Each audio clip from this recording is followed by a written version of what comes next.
Good morning, everybody. Thank you for joining us here today. I'm Fiona Buchanan from Haven Legal Co, and I am joined here with John Cachia from AFA Group Wealth. And today we're going to have a chat about the role that a financial advisor can play in dealing with legal matters. So with Haven Legal Co, we deal specifically with wills and estates, estate planning and family law. We often find that there is a crossover with the advice that our clients will need with a financial planner. So we're very fortunate to be able to talk to John today. So thank you for joining us, John. Thanks, Fiona. Appreciate it. I love working with you ladies. So anything we can do, it's amazing. Wonderful. So why don't you tell us today, as a financial advisor, what is it that you do? Okay. As a financial advisor, we essentially help people to get from where they are now to where they want to be. And it might sound like a bit of a big thing, but to kind of boil that down, it's someone coming to us and saying, listen, I'm not really happy with my situation financially and both in life, and I want to financially improve that. So we go away and we develop strategies to help improve their situation. So someone might say to me, hi, John, it's me and the husband and 3 kids, for example, and we feel like we're not getting on top of our debt. We really want to enjoy our holidays. We really want to do certain things in life. We've got the kids' education, and it starts to get really overwhelming and complex. And what we try to do is... We all feel that. Yeah. And let's be honest, most people... want to do other things than talk about their finances. So, they usually come to someone like me and say, listen, John, this is everything we want from life. This is everything we want to achieve in life. What do we need to do to create the highest probability of those outcomes being achieved? So we go away, like I said, we build plans and we build strategies to ensure that they happen. Now, that's a very high level area, and obviously there's sometimes specific areas. In regards to estate planning, we do see a lot of people who want to make sure that the transition of their wealth from them to their kids or them to their grandkids is managed and effectively set up.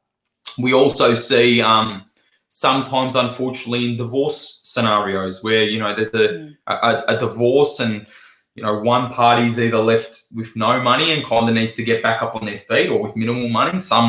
Or there might be a scenario where someone's left with a lot of money, but they might have not been the financial controller of the relationship. So they need to work with someone who's a trusted advisor to be able to not only put the strategies in play, but provide the financial education around money and how it works and what needs to be done. So hopefully that's a little bit of an understanding about what we do. Yep, that's great, John. And obviously when you and I have worked together in the past, our approach is obviously to provide the information to our particular clients so that they can make informed decisions. So for us, it's about what are the legal aspects of what they're dealing with, whether it's their estate planning, transition to the next generation, or whether it is dealing with a divorce and where we're dividing up assets and what is the best approach to how to divide those assets to achieve an outcome that meets their goals. So why don't you maybe just let us know how you see the role of a financial and a lawyer, how our paths do cross? Yeah, well, I'm very much an advocate of thinking about estate planning first. We sometimes think about, when we're talking about goals in life, to think about the end first and work your way backwards. And we're firm believers of this. So if we want to write your hero story, let's call it, usually it's something like, we want to live an amazing life. We want to make sure that our kids are taken care of. Okay, now just stop there. Let's talk about what care of means. Yeah. And usually when we start calling care of, we're talking about our story beyond us. Yeah. We're talking about how we want to provide for our kids or our dependents, how we want to be taken care of when we can't be taken care of. So when we're talking about wills, power of attorneys, we're talking about potentially testamentary trusts or even ownership of current assets in regards to potentially family trust or certain entities to hold assets.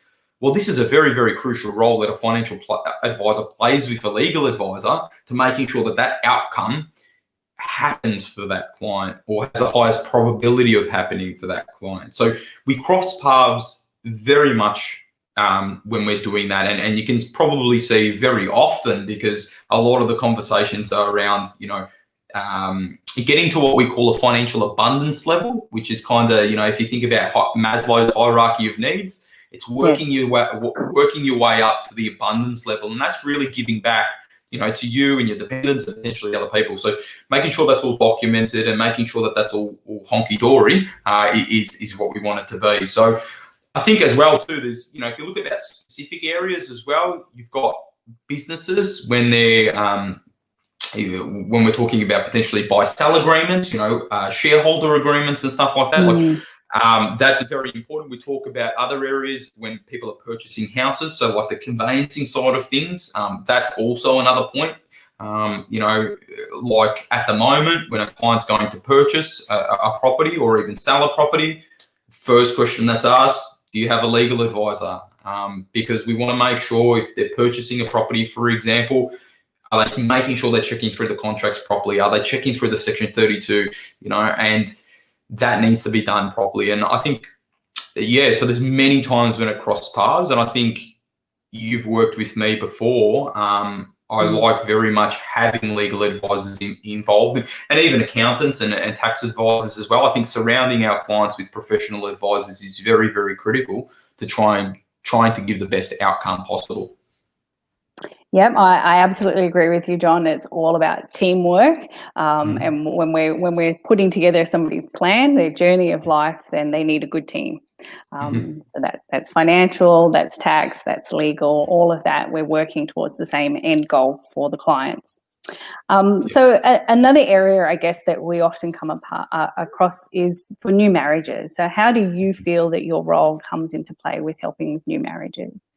Yeah, it's a very interesting one when it comes to new marriages, because most people, when they think about marriage, they think about the white gown, they think about the beautiful, celebration, and that's all good. And I want people to do that. I did that myself. But there's also a big factor, which is the merging of their life. Like they are now seen as one, and it's sad to say this, but when you look about marriage, you only have to look at when it goes bad, and you look at the divorce side. Yes. When you have a divorce, that's separating one back into two. Yeah. And so you think about the power of a marriage from an actual financial perspective. That's the joint in one. So when that happens, I think there needs to be not just a structure put in place, like how's the money going to work? Is someone going to take care of the finances? Is it going to be a joint venture? I find a big one at the moment that we're working with at the moment is, I'm just going to use a typical stereotypical husband and wife relationship. Yeah. Husband might like golf, and the wife might like handbags. Now, you wouldn't believe how many arguments happen because the husband wants to buy the latest golf clubs and the wife wants to buy the latest bags. Yeah. Having a system in place that actually allows you to do that and cause less fighting and bickering actually helps in the marriage. So we think that for a healthy marriage, healthy finances and good structure work hand in hand with that. And I'm sure if you simply Googled the correlation between financial stress and marriage divorce or successful marriages, you will start to see a correlation between this stuff. Yeah. Yeah, well, look, absolutely. And obviously when we meet with our clients, the financial pressures, and particularly where you said taking one and splitting it into two now financial households, that's very difficult. So being able to provide people with some guidance at the start on how to merge their money, how to see them working together as one, that is actually very critical. So we've actually got a now you're married checklist that essentially now you're married, these are all the things you should be looking at. And we've talked about some banking and cash flow structures, but there's also things like insurance policies. Like how many times we'd look at an insurance policy and the beneficiaries weren't updated. The beneficiaries are still the mother and father when they were living at home, or it's the brother or sister. So, for any of the Hager and Legal Co clients or anyone watching this, if they want to grab that checklist, I think it's a really good checklist just to kind of go through and say, oh, yep, tick, tick, tick, tick, tick, we're doing those things. So. Yeah, and look, obviously those checklists are really important at every stage in life to make sure that your plans are still relevant. So I guess then that also feeds into a will. When we do our estate plannings, we shouldn't probably look at that as a document that we put in the drawer for the next 40 or 50 years. So where do you see reviewing the will is necessary, and how does that come within a client's financial plans? Yeah, so we at minimum review a client's will or just get it out every 2 years. So some people don't do that. They sometimes think it's a little bit overkill, but for us, it's a matter of just showing the document just to see what it looks like. Okay. Yes. And marriage is a big one. Let's talk about this marriage. That's a huge one. When we talk about kids, that's another huge one. Have they now got in business? There's all these different events that happen, and I think as a financial advisor who's very in touch with their clients, we're constantly reviewing their estate planning. And I really, really advocate that people get into the routine, like they probably review their insurance policies or their health insurance or whatever it is. Just grab it out. Just have a look, even if you want to kind of create a summary, 1-page summary for yourself, if you don't want to pick out the full document and just, who's my executors, who's my, and just have a quick look at it, but just get into the routine of checking that. So yeah, we're very, very much advocates of reviewing it, obviously at major events, marriage, divorce, separation, kids, business, but also just getting into the routine of checking it every couple of years. And relationships develop as well. So we find that as the kids get older, so let's just put it in, you put the normal typical scenario, get the will done usually after the first kid's done because they're like, we don't need it. Then the next kid comes, needs to make sure that the will is properly accommodating for those extra children as well. But as the kids grow up, unfortunately, the kids grow differently. Okay. And what I mean by that is there might be different personalities, there might be different needs. You're accommodating for a whole different person as parents in this whole journey. And you might have a kid that is, in special need of care or isn't financially literate. And that if he or she got the money, they would absolutely just blow it to the wall. And you don't want that to happen. But you might have another child who's absolutely amazing with their finances, has good control with them, or unfortunately, you hear too often that you might have a child, which I hope this isn't for anyone, who is addicted to drugs or addicted to alcohol or has some of these dependencies. And I think a very, very good estate plan allows certain parameters and certain walls to be made to protect the assets for both yourself and for your family as well. So, that whole journey for us is very important. And you can see why it's important for us because, we don't want the wealth slipping away. We want it growing for you and the family. Yeah, and I like that your approach is that you do review these documents on a regular basis. One of the challenges that we face is that people want a document that will cover all those what ifs. And it's just not something that you can have. Because life does get in the way and we do have changes in our circumstances and our relationships. Yes, children do grow differently and, putting things in place such as protective trusts are a way to deal with children with special needs or dependencies.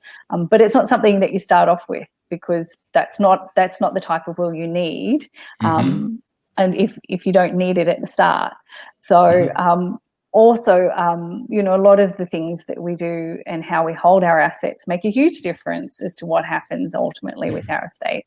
And so ownership, all of those things need to be looked at at each stage. So yeah, absolutely. A key is to keep reviewing. And so I guess then, how do you then see your role when we come to the area of divorce? And that's dividing up these financial assets. So where do you see your role in that, John? It's also a very, I'm going to say it straight, it's becoming very, very common at the moment, which is sad. But a financial advisor and a good financial advisor plays a key role.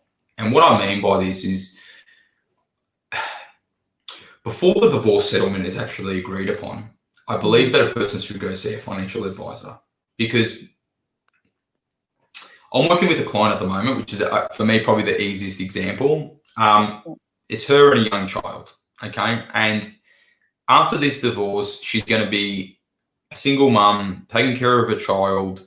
She needs to know the income she needs to generate to support her family. She needs to know what's the deviation of her plan now. You know, she might have hoped to do a holiday every year. She might have wanted to send her son to a private education. But what we've been able to do is work out the game plan. Work out for her, based on this happening, or what we expect to happen, this is what your life's going to look like. Now, her being able to have that has actually helped her to go into the mediation or into the discussions around around the divorce with a clear picture of what's likely going to happen. Life can throw spanners, it always does.